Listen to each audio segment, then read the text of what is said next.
వడిసెల అనగా నారతో తయారు చేసిన త్రాడు.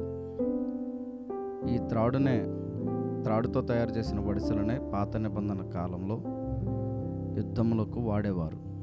న్యాయాధిపతుల గ్రంథంలో కూడా మనం చూడగలము.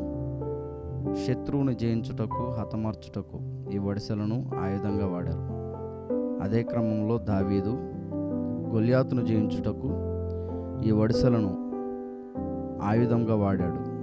ఈ వడిసెల్లో తీసుకున్న రాళ్ళు ఇంచుమించుగా 2 నుంచి 3 అంగుళాల సైజు రాళ్ళు 5 తీసుకుని గొల్యాతును ఈ వడిసెల ద్వారా హతమార్చినట్లుగా మనం చరిత్రలో చూడగలము.